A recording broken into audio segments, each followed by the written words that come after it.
All right, y'all. There's probably a lot of people that's going to have their opinions on the Katt Williams Club Shay interview. And look, I'm just trying to get into the mix too, man. I want to get in the conversation also. But look, I'm not here to take a stance on whether I think Katt is lying or he's telling the truth. At the end of the day, he's a celebrity too, so we do not know. Most people watch this video. You wasn't there. You don't know what happened either. We gotta take what everybody says with a grain of salt. I mean, the only thing we can do is, I guess, do our extensive research and see, okay, let's see the receipts. Who's really lying, who's not lying. One thing I can say, though, is that Cedric did steal that joke from Katt. The one where he said he was riding in a spaceship and he was, parallel parking. Somebody actually posted a clip. I put the link in the description of Katt doing the joke and then showing Cedric doing the joke. I said, oh shit, he did steal his joke. So I did see that receipt. Another receipt, which wasn't mentioned in the video, was that Martin went to Katt and asked him to be in Big Mama's house too, I believe, and wanted Katt to wear a dress. And Katt was like, get the fuck out of here. And then Brandon T. Jackson confirmed that he regretted doing the dress thing, and then that Katt stepped to him and was like, bro, don't do it. Don't put on that dress. So there is some truth to that. Now, the rest of this stuff, I don't know. I know that he beefed with Steve Harvey for a while, a long time ago, and he still don't fuck with Steve. He says he's going to punch Cedric the Entertainer in the stomach. And he's like, well, one thing I can't say he's capping about also is that he was like kind of swelling up like, I'm a lot bigger in person. Like, don't let this size fool you.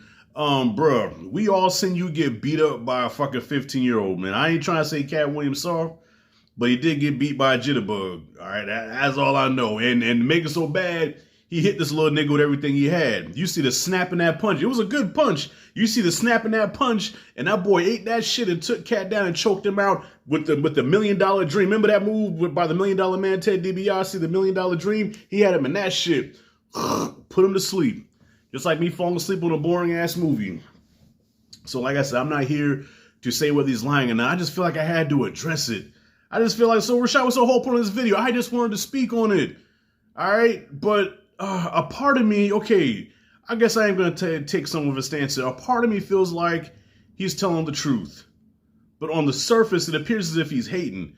And I just imagine a lot of people are going to say that Katt Williams is just hating and he's just, the ultimate hater. He's pulling this Charleston White thing where he just has something negative to say about everybody.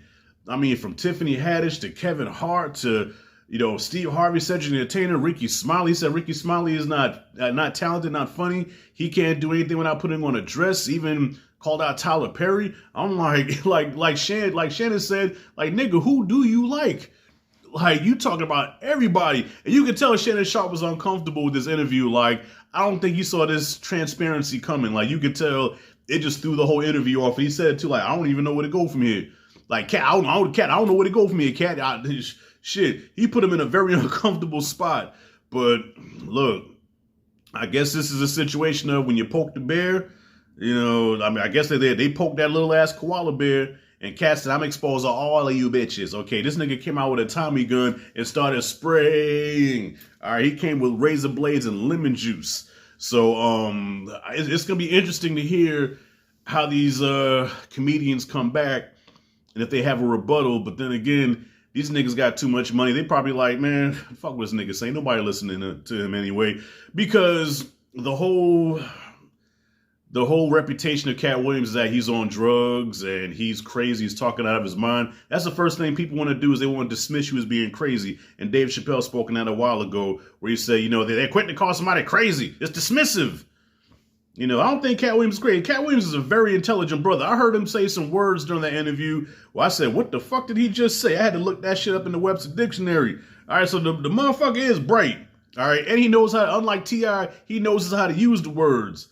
So I don't know, but I've never heard a drug charge on him. He said he's never had a drug charge. I've never seen a drug charge on him. If y'all have receipts where he got convicted of drugs, please show, because I've never heard him being convicted of drug use or anything like that. Now, does he do drugs? I don't know. I don't be with the motherfucker, but, I've never heard him being arrested for drugs or nothing like that.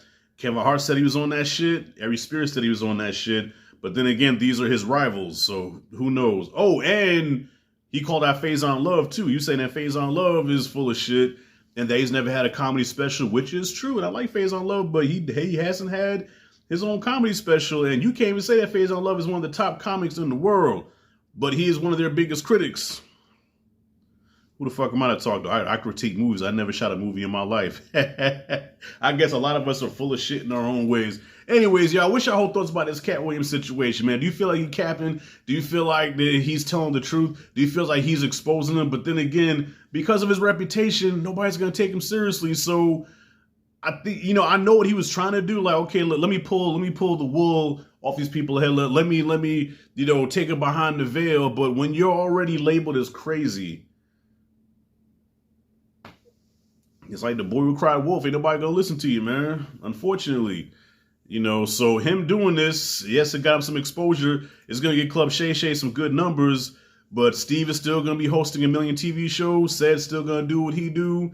Everybody that you try to blast is still gonna be making their bread and living their best life. So what you did didn't mean nothing. All right, unless you Oprah or Tyler Perry or the powers that be. You can't ruin nobody's career. That's it and that's all.